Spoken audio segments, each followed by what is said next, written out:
প্রায় প্রতিদিনের মতোই আজও বাবা আর ছেলের খুনসুটো দিয়ে দিনের শুরুটা হলো। রাতে যত তাড়াতাড়ি ঘুমাক, কিন্তু ওকে সকালে তুলতে একটু প্রবলেম হয়। সকালে ওর জানি বেশি ঘুমটা পায়। বলো তো, তোমাদের বাড়িতেও কি এমনটা হয়? So hello everyone, good morning, নমস্কার সবাইকে। আশা করি সকলে ভালো আছো। আমিও বেশ ভালো আছি। আজ সকাল থেকেই তোমাদের সাথে নিয়ে আরও একটা নতুন ভিডিও শুরু করছি। সকাল বলতে এখন প্রায় বাজে 7টা সাড়ে 7টা। তবে আমাদের ওখানে টাইম আর এখানে টাইম সেম হলেও সকালটা কিন্তু আগে পিছে হয়। আমাদের ওখানে 5টা বাজলেই সব ভোর হয়ে যায়, কিন্তু এখানে সকাল হতে একটু টাইম লাগে।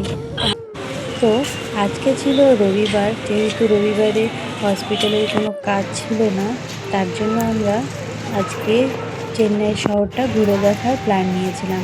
তার জন্যই প্রথমে আমরা চলে গেছিলাম মন্দিরে।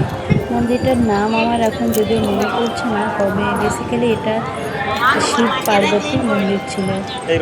তো মন্দিরের ভিতরে যেহেতু ক্যামেরা বারণ ছিল, তার জন্য ভিতরটা আমি ভিডিও করিনি। তবে মন্দিরটা খুবই সুন্দর ছিল। মন্দিরের পাশে বড় একটা পুকুর ছিল, যে ভিতরে হাঁস ঘোরাফেরা করছিল।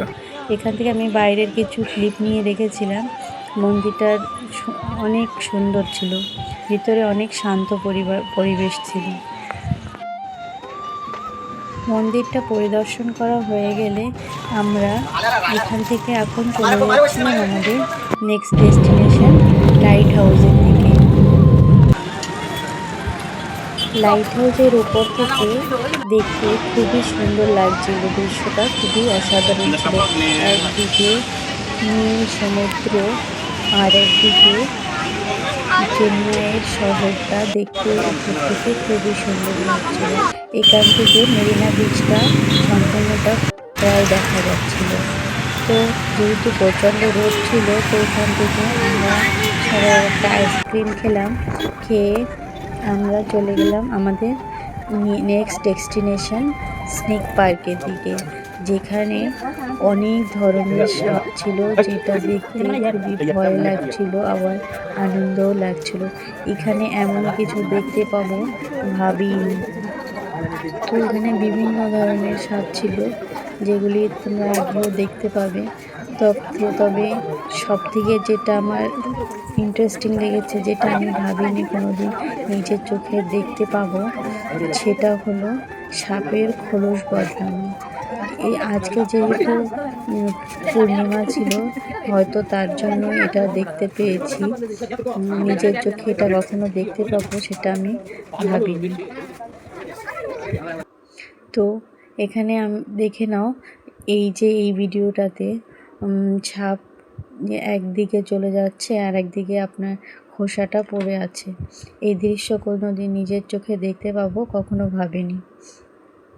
তো তাই তোমাদের জন্য এই ভিডিওটা করে রেখেছিলাম, যাতে তোমাদের সাথে শেয়ার করতে পারি। তারপর এখানে ছিল বিভিন্ন ধরনের কুমির, আরও অনেক কিছু, যেটা আমরা দেখছিলাম। আর এটা আমাদের থেকেও বাচ্চারা বেশি এনজয় করেছে, কারণ যেটা ওরা বইতে বা ফোনে সব সময় দেখে, সেটা নিজের চোখের সামনে দেখার আনন্দটাই আলাদা। তো আমাদের থেকে বাচ্চারাও বেশি এনজয় করেছিল। স্নেক পার্কের পরে আমরা চলে এসেছিলাম চিলড্রেন্স পার্কে।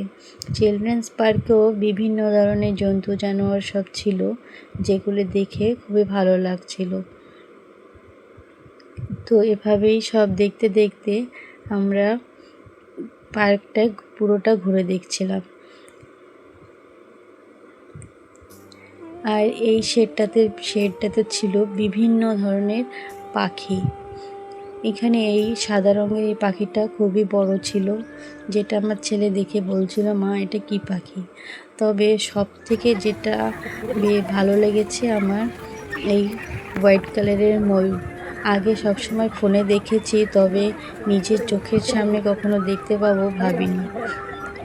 ময়ূরটা বোধহয় বেশি বুঝতে পেরেছিল যে আমাকে সবাই দেখতে এসেছে, তাই কীভাবে পাখনা মেলে সবাইকে ঘুরে ঘুরে নাচ করে দেখাচ্ছিল। দেখতে খুবই সুন্দর লাগছিল। আমি সব থেকে বেশি এই ময়ূরের ডান্সটা এনজয় করেছি এখানে। হাঁটতে হাঁটতে আমার ছেলের কষ্ট হয়ে গেছে, তাই কোলে চড়ে বাকিটা ঘুরে দেখছিল।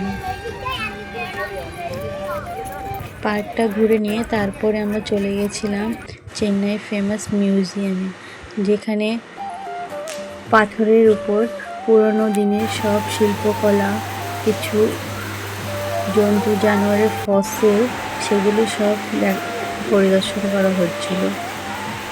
এটা দেখেও বাচ্চাদের অনেক কিছু জানার আছে, যেটা ওরা বইতে সবসময় দেখে যে আগে সব বড় বড় অ্যানিমালস ছিল। এই দরজার পাশে যে দাঁতটা, এটা একটা হাতির দাঁত।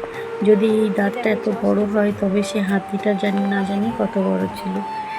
এখানে সব কিছুই প্রিজার্ভ করে রাখা আছে। অনেক ধরনের সাপ ছিল, স্কেলিটন ছিল, সেগুলো দেখে আমার ছেলে খুবই খুশি হয়ে গেছিল। তো মিউজিয়ামটা এভাবে ঘুরে দেখার পর আমরা চলে গেছিলাম কয়েন সেকশন।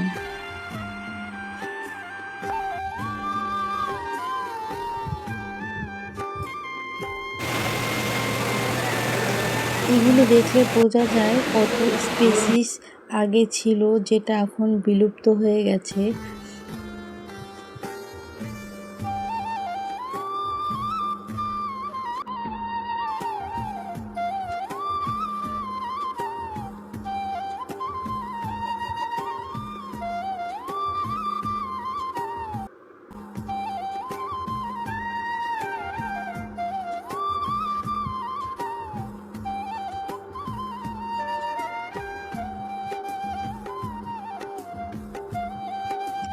এখন আমরা চলে যাচ্ছি কয়েন সেকশন, যেখানেও দেখে আমরা জানতে পারি কিভাবে আগে জিনিস আদান প্রদান করা হতো, কোথা থেকে কয়েন ইনভেন্ট হয়েছে, কিভাবে আমরা আগে জিনিসপত্র আদান প্রদান করতাম, সেটা খুবই নলেজেবল ছিল।